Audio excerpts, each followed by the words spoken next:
and her family members and herself were the victims of considerable oppression and even jail at the time when, prior to British withdrawal. 2,000 years ago? So that was the calendar they started. That was when it started. Very ancient, even at the time of Sri Krishna. It's a most ancient lineage. She's doing this spiritual work since 1970. The work she's doing is granting en masse self-realization to seekers of truth. There is no organization, there is no money paid. We call ourselves SahajaYogis. We're professional people, we're business people, we're ordinary members of the public who just conduct our lives in a perfectly normal way. And she's, I think, well known for being an outspoken critic of many of the false gurus that are purveying their wares in the marketplace today. So she'll tell you anything you wish to know about her message and the work that she's doing. Basically, it's to put you in touch with your spirit so that you become a master of your own self. You don't depend upon a guru, you don't depend slavishly upon any other external influence, but you become master of yourself. So without any further introduction, I'd like you to meet Mataji Nirmala Devi.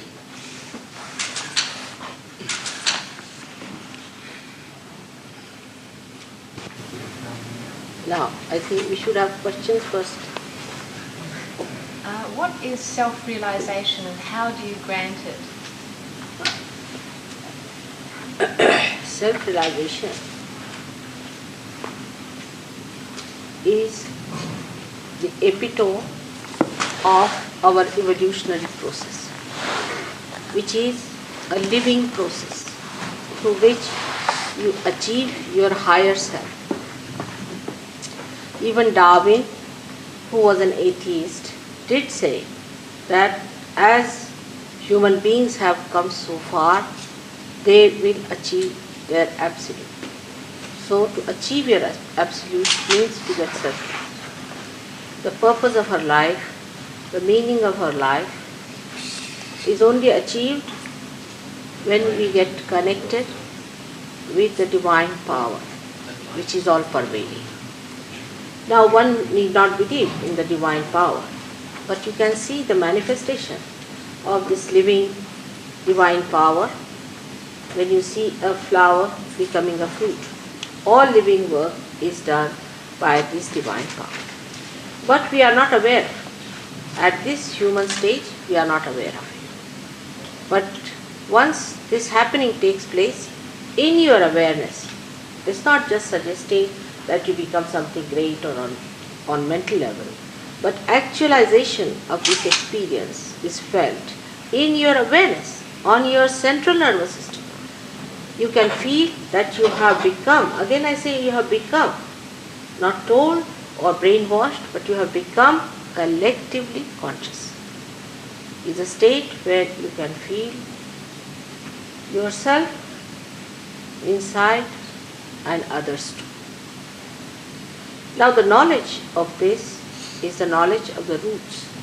Whatever we have achieved is the knowledge of the tree.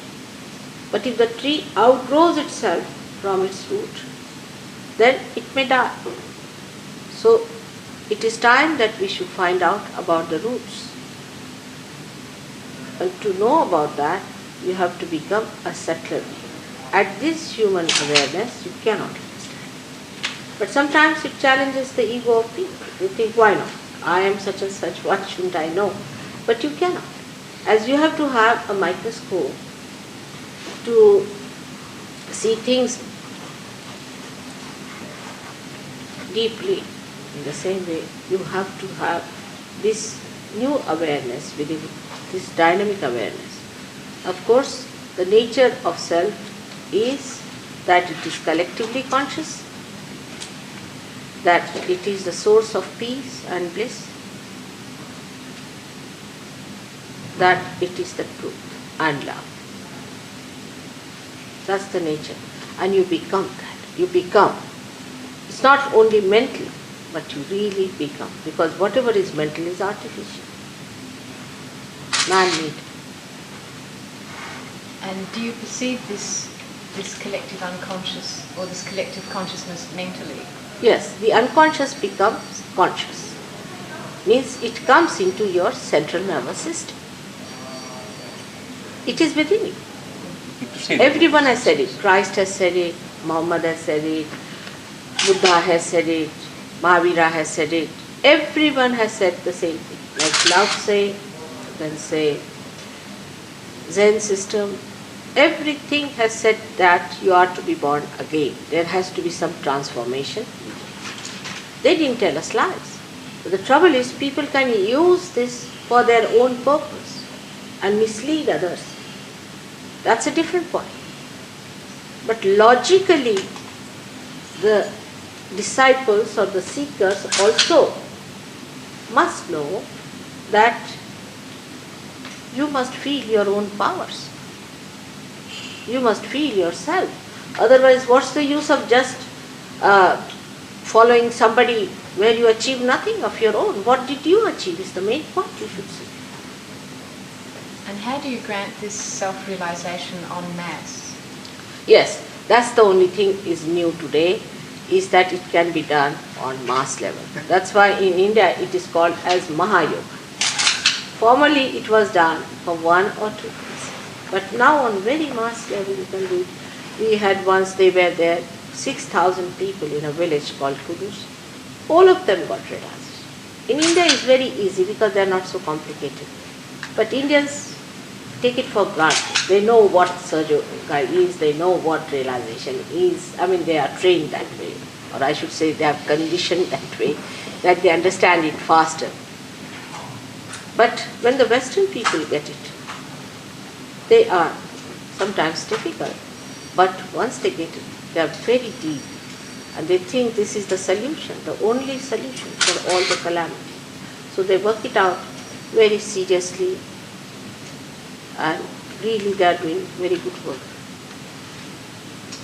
Is it harder to grant self-realization to Westerners? I used to think so, but the other day in Adelaide, I was amazed that they got it without any difficulty. So many of them, there must be about 300 people in that hall. It was all packed and they all got it. So all my ideas about that also are now changing. That suddenly I'm meeting the right type of people. But how is it that you actually within this mass level of consciousness? How do you do it, Mother? How do I do it? As I said, it's spontaneous.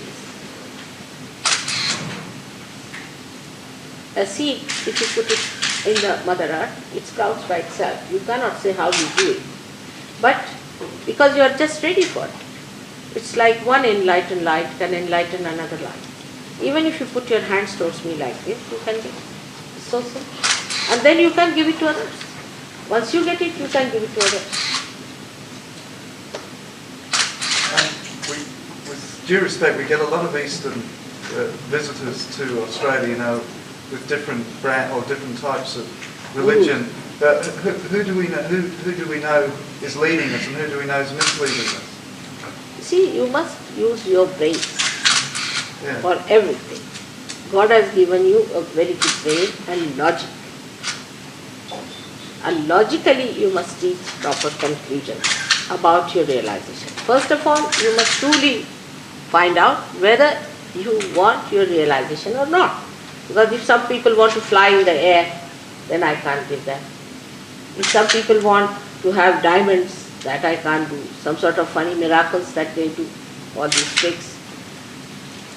So you have to be honest, first of all, about it. Secondly, you must know that this is love of God and you cannot sell it in the market. You cannot purchase it. Okay? That's one of the very important things one should know.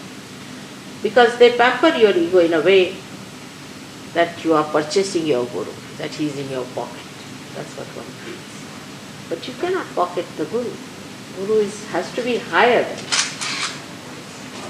Then you have to find out the lifestyle of such a guru. how is he? How he lives? Is he an honest man? Is he a righteous person? Or is he... We must find out the credibility of such a person. Apart from that, we must find out the credibility of the followers also. What are they doing? There are so many gurus who have got followers for 18 years, 16 years, and they are epileptic. If the guru can't even look after their health, then what's the use of having such a guru for yourself? But human beings are very competitive in certain things. Sorry, really? They're very competitive, amusingly. Like they see a person coming out of the pub falling in the gutters, and they enter into the same pub, sort of thing. You see, it's sort of a competition that they get into. And they think, why this man has gone to this guru, so I'll go. It's a fashion. People talk, who is your guru? And the other says, this is my guru. It's really, I can't understand how people Yeah, but you see, it sprung up like that, though. Yes, what I'm saying, this is a special time, a time of your resurrection, a time of your judgment. So there is a need. There is a need. But people are so vulnerable and so naive, I would say very naive, not to understand who is right and who is wrong. It's very simple. People come out of the jail, wear a funny dress, and go to America, sit in a square and start singing something funny. Everybody will say, oh, look at him, what a very great. Moreover, a kind of an inferiority complex, I think, people have who are householders. They think they are very selfish, they are raising their children and looking after their household. It is not. It is one of the greatest jobs is to be properly married and to have nice children. But if you see somebody wearing that dress, he has given up everything in the world, you see, you feel so enamored. It's superficially you cannot judge it. Do you believe Sahaja? May I ask you, do you believe yourself to be the only true guru, or are there other organisations that offer enlightenment as well? Do you believe that you're the only true guru, and are there other organizations who offer enlightenment? There are many true gurus also. It's not true that I'm the only true guru, but I'm the only mother. Because these true gurus who are living in Himalayas and other places on the hills don't want to come down. They don't want to mix with people. I sent one fellow with great coaxing and persuasion to America. He ran away within 3 days from there. He said they can't understand. They are just the other way around people. They can't understand God. They understand dollars. So there are many gurus and they recognize me quite all right. That's why when they say that she is the, what did you say, greatest saint or anything is all said by these gurus only have told them. What about in the West? Do you think that there are gurus, or not gurus, but do you think that there are religious Yes, some people have taken note, you see. It's a good enterprise to make big money, you see. Now imagine one guru has made 6,000 crores of rupees. Now crore is 100 and then 100 and then 1,000 and then 100,000 and then 100 of that is 1 crore. So 6,000 crores of rupees he has made in India alone, God knows how much in the Swiss bank. Another one has got 59 postcards. Another one who has run away from India has purchased 3 aeroplanes and 35 Rolls Royces. They have a special liking for Rolls Royce, I think. See, so one must understand that it's a very big enterprise. Even Uberai cannot afford it. You can say he's got good knowledge of the marketplace. Yes. Yes, they know. You see, they're very clever. Not only they have employed people to tell them about it. You see, they have employment of also publicity department. They have every sort of department. I mean, it's a big enterprise. But being a guru, being a guru is a big enterprise. Being a guru is a big enterprise. Very big enterprise, if you can venture it, really. I mean, some English people have tried it. They have been successful, but not so much as Indians. I think Indians are clever to do that job. I missed the point you were asking. But she asked, are there any enlightened gurus in the West? Did you? Yeah, are there genuine spiritual Yes, leaders? yes, I said so. There are many. Yes, there are many. All over the world they are. Not only in India. Do you consider some of the Western religious organisations to be genuine? They are all genuine because they believe so. But they don't create genuine effects. That's the point. You may believe something is genuine in ignorance. For example, you may believe that a particular diamond is a real diamond because they're ignorant about it. But when you want to sell it in the market, you find out that it's not so. That's what is happening to our religions now. The thing is, all religions have to seek within themselves and get their self-realization, which they are not doing. They too having buildings, they too are having organizations, they too having big marketplaces. All that is all coming to economics again, or to politics at the most, but not to God. How's there are gurus in India that won't come into the West. It's right. Why have you come to the West? Me. There are many that won't come to the West. Why have you come to the West? You see, because I'm the only venturesome person, I think. It's right, one. Sorry, what was it? It's all right, okay. This is for I said I'm the only venturesome person. But apart from that, I must tell you, it was so arranged that my husband got elected to this job in England. Elected by 134 nations, 4 times unanimously. What do you think, how long have you lived in the West now? No, I don't live here much. You see, I go to India also. I've been traveling quite a lot. Yeah. I've been to India, I've been to all the places, and I have to go about with my husband also. I've been to Russia, I've been to China, all over the places, Argentina, every place. Apart from the material circumstances of life, what do you think is different between the West and the East? Just forgetting the material circumstances, what do you think is different about Western people? Yeah, and Eastern people. They are very, other than material aspects. Yeah. no, they are very honest. Very honest. They are Western? Western. Very honest. They are very honest. Really, they are honest, no doubt about it. And about themselves also, they are very honest. I have tremendous regard for that. You see, the Indian real gurus, as you may call them, are even frightened of Indians, leave alone the Westerners. They think they'll be crucified or their throats will be cut. They have been tortured also, I must say. One fellow cannot walk because his legs were broken and hands were broken. Because, you see, there is a big struggle between the reality and unreal things. Because these people are having a business proposition, you understand that. It's a very big business organization. So, if anybody says anything against it, then they can pay people to get after you, they can kill you, they can do anything they want. It's a mafia. It's not easy to face these horrible people. They are all multimillionaires. Have you suffered similar experiences of people trying to kill you? Or? They try, but doesn't succeed.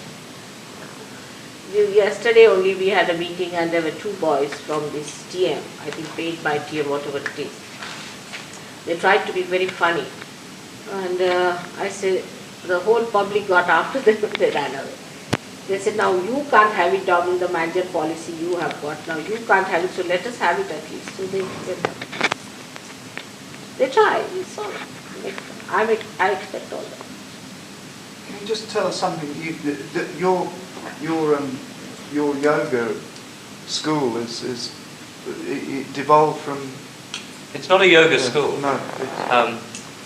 You get your realization, and you then become a person who becomes a realized person. But And you it just started through the influence of. Yes, Yeah. not influence. I got my realization when I went to India. I'd been to all these false gurus, all these places where I saw some shocking things happening, and I absolutely shocked and disillusioned. I was about to come home, but somebody had given me Mataji's telephone number. She was in India at that time from England, and I went to her and I thought, my goodness, this is all so very different. I was starting to feel incredibly peaceful and joyful, and amazing things were happening inside me, which were very, very wonderful, and it all seemed so normal. And yet health-wise, first of all, he proved health-wise. What was your trade? I'm a doctor. Doctor. I mean, I was a very skeptical general one. practitioner? No, I'm trained as such, but I've been practicing in natural health. Oh, I see. Because I'm a bit disillusioned Yeah, with right. the medical side. And many of my patients had been going to India on these spiritual pilgrimages and coming back worse. And I wondered why, because I was reading all these books that were saying these great gurus, and they were speaking about Christ and Muhammad and Krishna and all these things.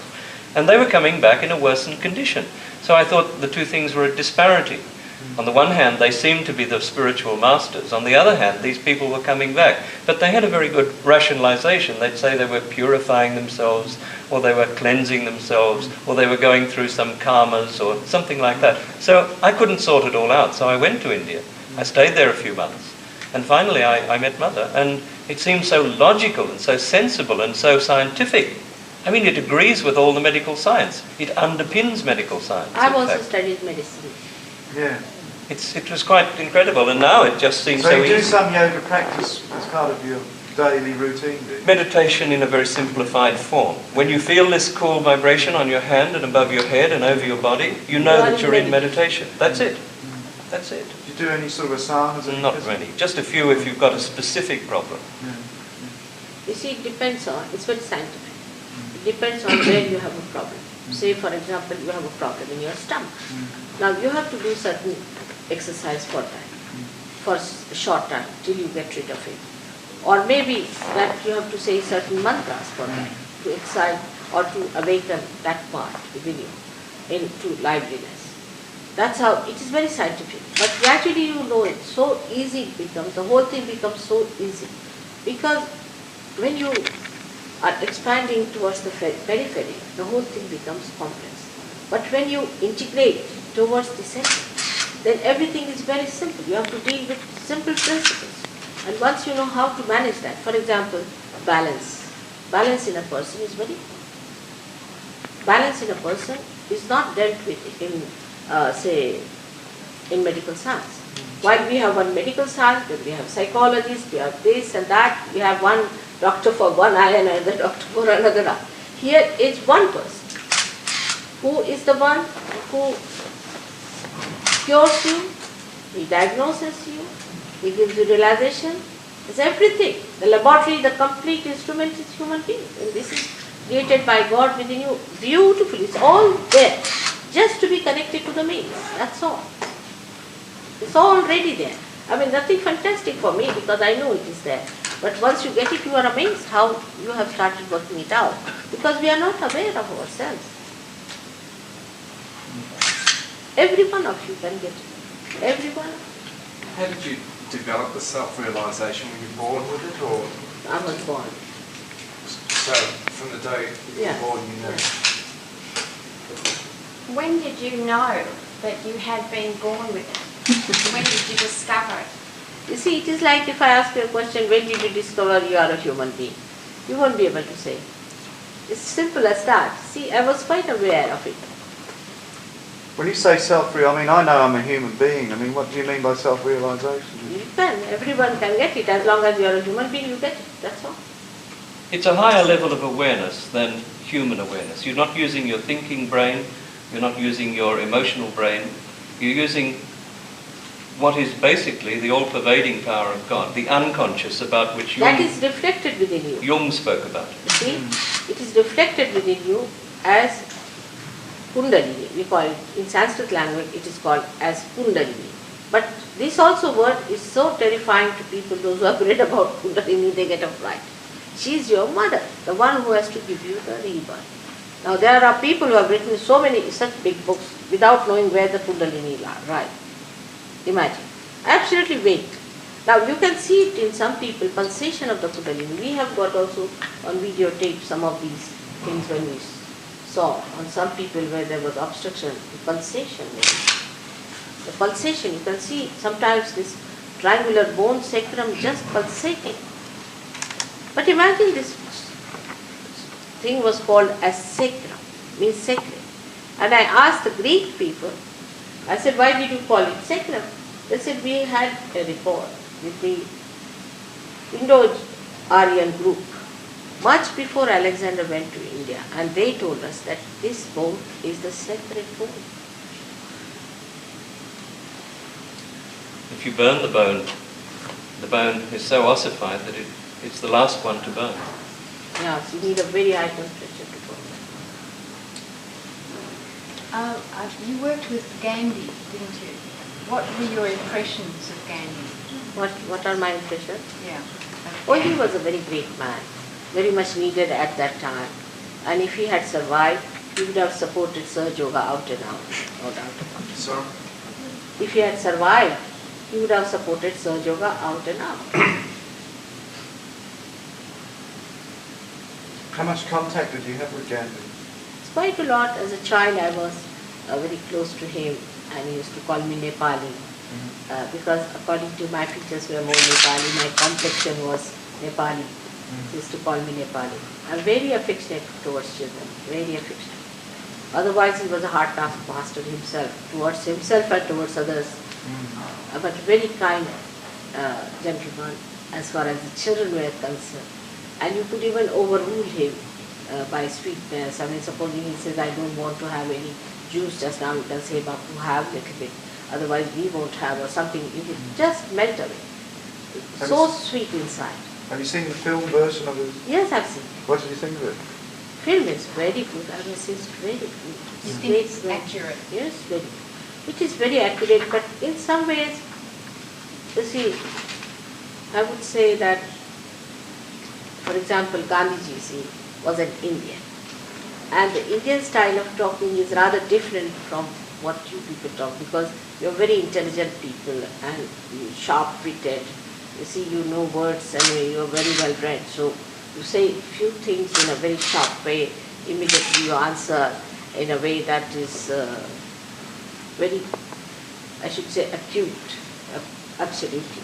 But he was an Indian. So the Indian, you see, doesn't say such sudden, it just springs with such a sudden intelligent remarks. You see, they are gentler people. I think they speak in a gentler way, in a little roundabout way. He couldn't sit on the floor properly.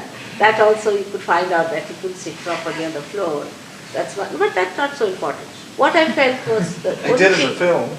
Not completely. He did in the film. That's one thing about him, and the essence of it is, you see, that whatever it was such a short time to bring forth such a deep thing. I think he has done full justice. Except for one point that Gandhiji never wanted to provoke. He never used these sinister methods of provoking others. He was a very genuine person. See, and I think that is a little bit lacking. He didn't do it just to, you see, with a mind that would provoke others. No, he wouldn't think of such a thing. It was just he thought that if he has no other way out, because you don't know what times we had. I mean, in this picture he couldn't show anything. It was very oppressive time. For 300 years that he lived. So to talk of anything was impossible. My father himself went to jail many times. My mother went 5 times to jail. Of course, later on he was member of the Constituent Assembly, Parliament, everything. My brother is also a Minister of Steel now in India, in the cabinet. But that time, it was so difficult, very difficult. They used to torture people much more than is shown there, individually. They used to hound them. Do you know Mrs. Gandhi? Yes, I like her. Do you have you met her personally? Yes, I've met her once or twice. But I wonder if she remembers me now. She's a very busy person. I mean, she's a solution just now for us, you can say. What do you think are the immediate problems facing India at the moment? If they take to SahajaYoga, it can be all solved, because it also gives you material freedom. It also gives you material blessings. You see, we have too much black magic and all that in our country. It's very heavy. And once you get into those things, you get to poverty. Just on that point, Mother, a couple of years ago in an interview you were more talking about self-realization and less inclined to talk about so-called miracle cures and so on. I notice in the press release there's quite a heavy accent on cures. Have you done that specifically to perhaps reinforce your message or get your message across? Which one? He's saying that there seems to be an emphasis in the press release on curing. No, I did not. Did you feel that way? Oh God, I'm not doing that. Really. Has your emphasis changed? Yes, is his question. what I'm saying is No, that no, no, no. I gathered that 2 years ago that you weren't emphasising never, it, never. but the press release that supports your trip here indicates the more other side of it, which of course has opened a little more No, it is a byproduct. Curing is a byproduct of self-realization. You see, self-realization is most important. You see, God is not interested in curing every dick, Tom and Harry. Say, for example, Hitler wants to get cured. Should we cure him? It's better cure for him to go to hell, at least for one lifetime, and then come back. See what people have suffered. So, it's never, accent is never on curing at all, and I out of compassion, you see, because it works. I work out, but it's nothing important. I don't know why you felt that way. I don't know what they have given you. I have no idea as to what they have given you and what is accentuated. But as far as I'm concerned, for me, self-realization is the main thing. That's my job. In fact, Mother takes emphasis away from curing at the public programs. I tell them not to cure anyone. Yes. I said, if they want to cure, let them work on my photograph. Let the photograph take all the load. You don't take any load of curing. Well, perhaps then you better talk over the situation with your public relations people. We don't have any. We don't have any publicity, nothing. They do it on their own, spontaneously. They will realize if they have made a mistake, they'll put it right next time. I don't know what's happening and all that. I don't know anything. They are doing on their own. We don't have Let a them media learn. machine They at gradually learn. You see, better ways of healing and all that. Let them learn. They'll all learn. Well, can we just clarify then, do you claim that you can heal or cure? I do not claim, I do it. No question of claiming, you see. I do it, I've done it. You can do it also. Everyone can do it. This Dr. Warren has done. He's cured so many people. You just said it could be done through a photograph. Could you explain that? Yes, it is surprising, you know. Myself, I was surprised as you are, that my photograph has also got vibrations. And people get cured with photographs. In your country only, when I came, the press was very kind to me. The reason was, there was a lady who was sick with coma. And they said she had what? Cerebral aneurysm. And another disciple of mine took my photograph, put it under her head. And she started getting all right, in the sense that she started opening her eyes. So the doctors got frightened. They said, even if she gets all right, she will be damaged. She won't be able to walk. But today she's perfectly all right. Not only that, but she is very hard working surgeon. So it's all right. How does it work? Any idea It was in. How does it work? Photograph? How does it work from the photograph? From the photograph. The photograph is a real image of myself. See, and this my body has got a coefficients which emits vibration. Same happens with the photograph. That too has the same coefficients. Of course, it hasn't got the other dimension, but it also emits the vibrations because of the coefficients being the same. Say even if you take Christ photograph, it's not real because it's all come out of the unconscious, all right, but there's a lot of imagination put in. Any photograph if you take of any person, it is like that. But there are so many things I've seen which have come out of the Mother Earth. They emit vibration. Like Stonehenge in England has vibration. So many places like that have vibrations, but not so strong as mine because I'm a living person. What is your idea of God? What My is idea? God? It's not only idea, but it's the truth that I feel about God. God is difficult to put in words. Is the witness of the play of his power. He is separated from his power. And he's just witnessing the play of his power. And the power is creating, is protecting, nourishing the creation and evolving it. Till this play is up to the animal stage, everything is under the control. But to give it a greater freedom, they have to give first freedom to human beings at this level. So this freedom was granted. So that you learn what is your mistake, what is your right thing, you decide. You develop yourself with that. You create a balance within yourself. And then you ascend to the spirit by which you know God's power going through. This is all the game is in short, I'm telling you. So this God is the witness of this play. He is the Father, you can say, and His power is the Holy Ghost. And He sends His Son on this earth to redeem people. He plays a very important part, Christ, in our lives. And all other incarnations. All of them have a meaning and a place within ourselves. Christ also has a special place within us, which is the gate of the limbic area.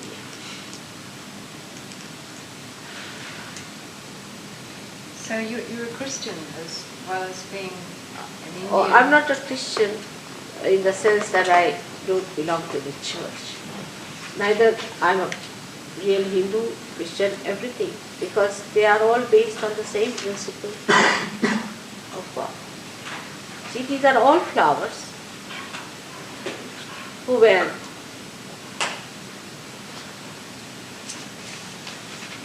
on the same tree of life. But people plucked it, saying, this is mine, I am that, I am that. And then the flowers became ugly and dead. That's why people think Christianity has failed you, Hinduism has failed you, Islam has failed you. It's not the prophets, it's not the incarnation, it's we. By possessing them, we cannot possess God. We cannot possess religion. We are in religion. Means religion is our valency. Just like carbon has valency of 4, we have valency of 10. That's in this part of our team, where the attention is. And if we are balanced people, if we live with moderation, the ascent is much faster. But even the extremist of extremists have got realization. So the grace is flowing very generously, I should say, to achieve that. Even alcoholics, you see, you come to me, in alcoholic state, become overnight wonderful people. Overnight? Overnight, you will be surprised. Overnight. There are druggists and chemists and smokers. Can you cure me smoking? Fine. You cure me from nicotine? Yes, yes.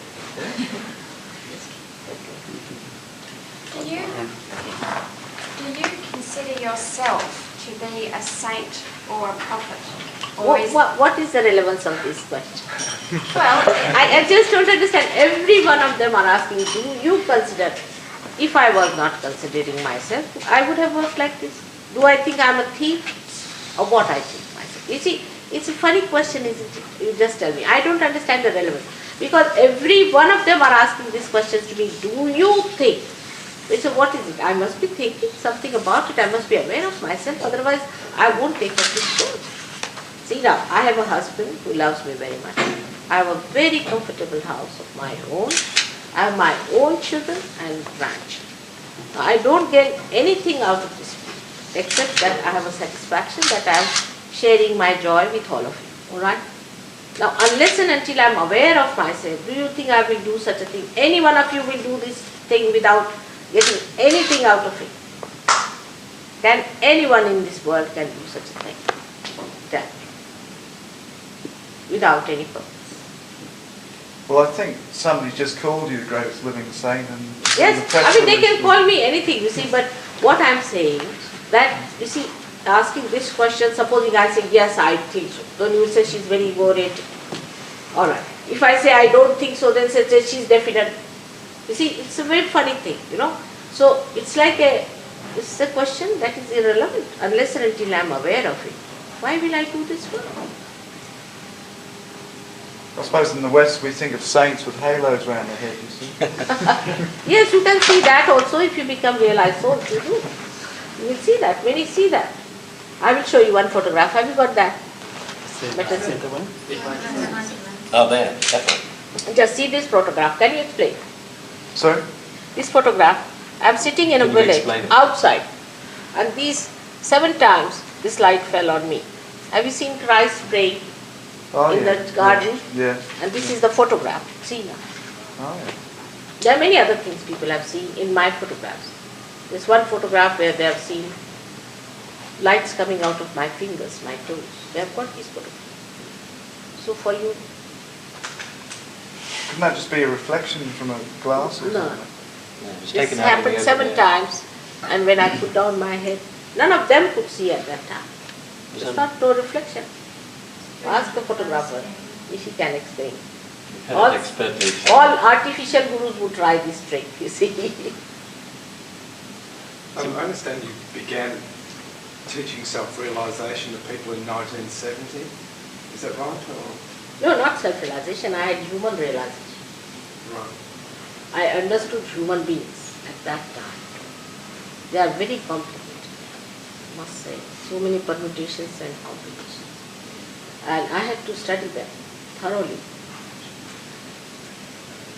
Because my father himself was a realized soul, and he told me that no use talking about God, saying anything about Him, it will become another Bible, another Gita.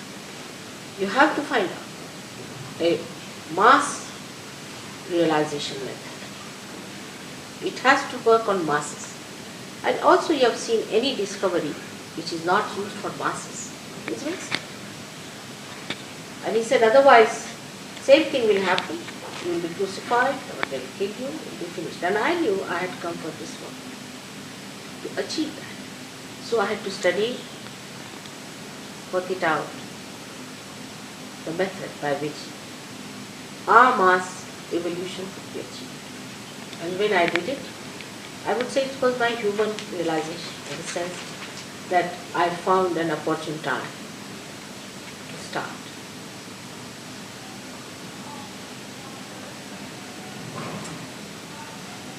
Will you continue to do this, travel around the world until you die? Or? What is it? Will you continue to travel around the world doing this work until you die? It's very futuristic. I don't think of my death so far. As long as I can do, I'll do it. But I mean, if these people are realized, then I think they'll give me some rest sometime, isn't it? I must also have some rest. Now I'm 60 years of age. How long do you want me to live? It's for you to decide. If you take over, then I need not live.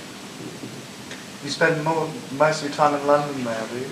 Yes, because my husband is there, my family, and he is a very busy man himself.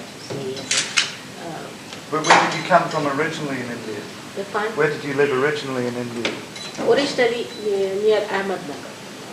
It's where our dynasty. I only know the big cities. Is that near a big city? It's a district place. It's not a very big city. Ahmednagar. It's very near. What is the biggest city it's near? Or? I lived with my husband in Delhi because he was with the former Prime Minister Lal Bahadur Shastri. He was his secretary. Oh. Yes. And then he went to Tashkent also with it. He was throughout with it. And then I lived in Bombay because he was chairman of Shipping Corporation of India. For years together I lived in cities. I studied in Lucknow, in Lahore, in medical college. That's how I lived in cities. But originally my family, all of them come from this place, Ahmednagar.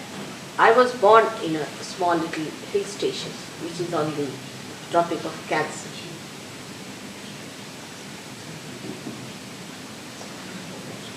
Mother, what about reincarnation? Is that part of your philosophy?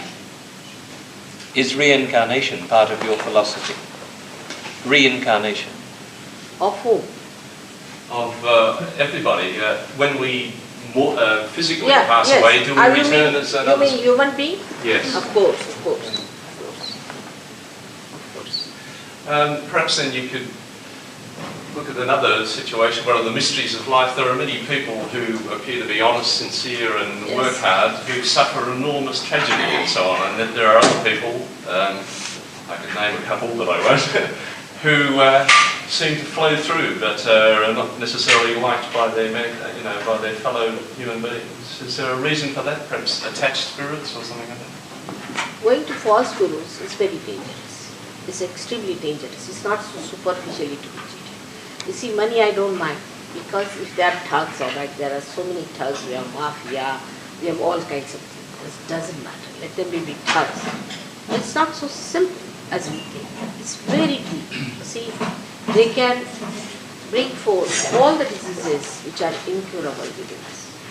Say mellitus, what you call osteomyelitis, cancer, heart attacks, all kinds of diseases which are absolutely incurable beyond our control. Then depressions and then stresses within us. Also they can bring, quite a lot of them, with epilepsy, abnormal behavior. Even in the plane, if I am sitting, I find some people are just doing like this, like that. And most of them have been to this TM. They have paid thousands and thousands of pounds to achieve that kind of a funny thing, this center, by which the necks come out like that, they're all the time twitching themselves or jumping. He asked about spiritual possession too, Mother. Yeah. He asked about spiritual possession. Of course, this is spiritual possession. It is spiritual possession. They become. And do you have a method of driving away that spirit? Yes, I do. I do try. You see, so that's the key to solving many of these illnesses? Yes, of course. Because, you see, the cabbages are better sometimes than this. Poor things, they are so suppressed that even if you show them a garlic, they are frightened and they tremble like this. Garlic, can you imagine? They are afraid of garlics and afraid of onions. I mean, what are they made? Some are just sex points without any sex act. Horrible things. They are neither human beings nor animals. Terribly possessed. No doubt.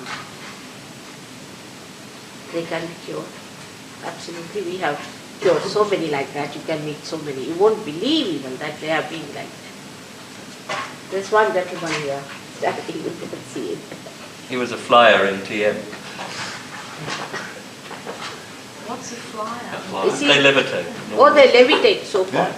Sitting on the foam, you have to jump, see.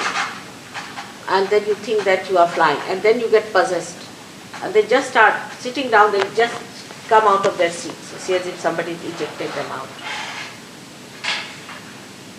This is supposed to be flying. You found him out, did The part? you? You ruined his theory, did you? Oh, horrible things. In one of our ashrams, one fellow came because he went to a barber shop and he was having so he had to spend some time waiting outside. So he saw one magazine there where it was written about SahajaYoga in a magazine called Yoga. They are not supposed to read anything else. They are bad. Everything is secret. It's all mafia style. So poor man, he hesitatingly took that thing and he took that yoga to read. And there was my picture which said that if you feel cool breeze on this picture, then know that you are a realized soul. So he tried to put the hands, and in the barber shop only he went into contortions. So he got such a fright that he telephoned to our ashram, and the gentleman was on the phone, was also not TM but another time. And he asked him, are you feeling hot? He said, I'm boiling this side. He said, have you done TM? He said, yes. But how do you know? He said, we know. Then he came down. But when he came down there, and these people just took my name, and the fellow went into such a contortion and started barking like a dog that all the surgeons got a fright, and they sent me a SOS that, mother, please come to our help. And I was going to have lots of people for dinner. I said, what's it happening? He said, there's a fellow who came here who is behaving like this and we are all frightened of it. that I told them what is to be done to pacify him. But this fellow today is a very big SahajaYogi in London. He was a manager of a very big estate company. He lost his job, lost his money, he became penniless doing this TM.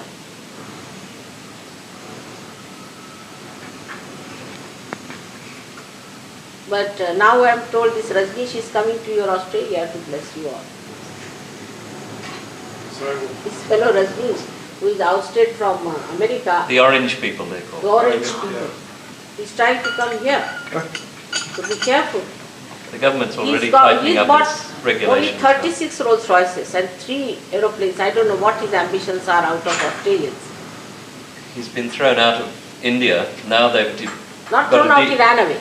ran away. Sorry, he had a deportation order in America. Now we hear he's coming here. What's his name? Rajneesh. It's orange people, you see. well, what is bad about Rajneesh? Horrible. Why? You see what he does, he makes you into a sex point. He has mass sex. Some people might think that's all right. Yes, those who like it go there and become mad, that's all. That's all, you pay for it. We have a film, I think we have a film, we can show you. See, somebody has taken secretly the film of his work. One of them who's disenchanted. One of them, he took a secret film of what they do inside. And that was released in London, called as God Who Ran Away. And in that they showed this mass thing and all. So what he does, he makes people absolutely impotent. They become impotent by his method. He possesses them at the sex point and talks about sex all the time. So they are so restless that they become mad. And they give him money as much as he wants, you see. He has told so many women that he was their husband in previous lives. So they gave all their ornaments to him. One Indian lady gave her all her jewelry to him, very expensive jewelry. So his brother and she was a widow. Her brother and a brother-in-law came to me with her. That please mother cure her. I asked her, why did you give? She said, he was my husband in his previous life. I said, who told you? He said, he told me. I said, but why do you believe? He said, I also feel the same. I said, but what about the husband whom you married, from whom you have children, who has given you all this jewelry? And why should you give it to this man whom you never married? No, I believe what he said. She was absolutely in complete possession of him. And no one knows where she is now. No one knows. There are some other cults in Australia that have quite a foothold, including the Moodies and the Hare Krishnas. What are your opinions of Now, Moonies, of course, you know very well. I need not tell about that. You don't approve of the Moonies? Of course not. You see, when you become a SahajaYogi, you start loving your parents, loving your children, loving everyone. You solve your problems. You don't hate anyone. You don't run away from anyone. On the contrary, if these things happen, this is anti-God activity. Absolutely anti-God activity that you get out of your families completely, you have nothing to do with anyone. This is absolutely anti-God. The another sect is our great, we call them Hare Ramas. Now the first basic mistake they make is to say that vegetarianism is way to go. Taking Krishna's name especially. Because Sri Krishna in Gita, the first chapter, is very outside. He told Arjuna that you have to kill humans, leave alone animals. Then he said, how can I kill? Because there are my gurus and there are my relations. So he said, you have to kill them. To achieve a higher goal, you have to give up your lower goals. This is what exactly he told. Then later on it was introduced in the Gita that vegetarianism leads you to God. I don't know how. Because they said that the people who are left-sided, emotional people, eat more meat, which is scientifically not. Those who are morbid people, those who are left-sided means who have got what you can say conditioned people, they seldom eat meat. The people who eat meat are the Rajasic people, are the people who are more aggressive, more active. So the inactive people eat less meat because protein acts as an activity. So it's scientifically also. But they don't understand science or anything. These people are told that you must not eat meat, finished. That's the end of it. Now in India, out of poverty, so many people are not eating meat. By not eating meat, if you go to God, then everybody else was wrong because Krishna himself used to eat and Rama himself ate. Even Buddha ate it because he died. Because he Buddha ate meat. Beg pardon? Ate meat. Yes, Yeah. he ate. And he died because he ate a raw, by mistake, a raw meat of a pig or a wild boar, of a wild boar. So he was eating. And in India, only the so-called Brahmins don't eat, so-called Brahmins, because they thought this is the best way of befooling people. But not that I am for eating meat or eating vegetables. It depends on your temperament, what sort of a temperament you have. Supposing you are very aggressive, it's better to eat vegetables. Carrots. Yes. Grass. Grass. But if you are non-aggressive and you get conditioned very easily, suppressed time, then you better eat meat. I'm afraid we're going to have to finish it there. Those that want to can see Mother privately and for an interview if you want to. That can be arranged later. So, can we wind it up? Are there any? But one point I'll say about them, that what these people are doing in India is something so shocking. I went to many places, in the district places, and the people like you, the newspaper people came and said, Mother, why are you carrying these people in the villages here? We have had enough of them. I said, why, what happened? He said, we have so many beggars now let loose. These people are now walking in the villages, you see, and begging. And they are torturing everyone there. Because our villagers don't have so much money to look after them. In the beginning, of course, they tried. And they all bombard me with questions that why do you carry these people? They'll also come here as beggars. I said, no, they are all employed people. They are not beggars, don't be worried. They can't believe it. They said now, first they came as aggressors and now they are coming as beggars and troubling us. And a person is begging at your house. Is that the hippies? The Yes. hippies, yeah. The hippies Yeah. and these also these Hare Ramas. This is their special job. And you said that, you see, they said they are saints. So they said, we can't even eat our food properly because they are standing at your doorstep asking for alms. You see, whatever we have, we give them, our savers from your problems. It's a complete reversal of British imperialism. And they think they are living a very sane life, you know, only eating vegetarian food. They think they are very sane people. God's people are never beggars. They must have self-esteem and self-respect. If they feel insulted, then they should give up this profession. Okay, those that want to see Mother further, see Ian, who's at the back there, and we'll take it a step further there. Thank you very much. Thanks very much for your time. Thank you very much, all of you. Thank you very much. I hope you convey the message so that many people get their realization and you don't have any more diseases, anything left in this country. Let them know that Mother's speaking tonight and tomorrow night and Thursday night at the exhibition hall, exhibition buildings in Melbourne. And she gives the experience at the program. It acts. The main thing is it acts. She actually gives the experience of self-realization Yeah, at the program. It has to act. That's the difference between others and me, at least. That much one can see clearly. It immediately changes you. Yesterday we had one cancer patient of liver. We should follow it, that case up. Now doctors have told him within 1 month you are going to die. That was, yes. You see, and I told him all right. I made him sit with his left hand towards me and right hand outside. He started feeling much better and healthier. And if he is cured, that's a proof.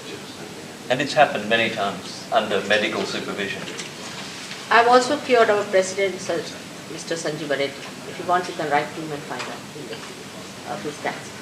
Where is the person that had cancer that you saw in Australia? Here in Adelaide. He came only yesterday and he felt very much better after that. So many people felt better. Some people had stomach trouble and some people had frozen arms. Everybody felt better. Their arms opened out automatically. when you claim cures like that, do you get flack from the medical profession? And When you claim cures like that, do the medical profession oppose you? No, I have many doctors who are my disciples now. Many doctors. You see, there are so many things still left to the doctors to do. I am not interested in patients. But if they come to my program, they get all right. It challenges too much. I don't go to hospitals. Challenges too much within our fabric of No, but they won't be angry with knowledge. me, I'm sure, because they are overloaded with patients. They won't be so angry. They won't be so That's angry. very true. You see, I'm not interested in curing, but if they get cured, what should I do? Automatically they get cured. Certainly the people that develop their realization get better. That's not, there's no question. hands again.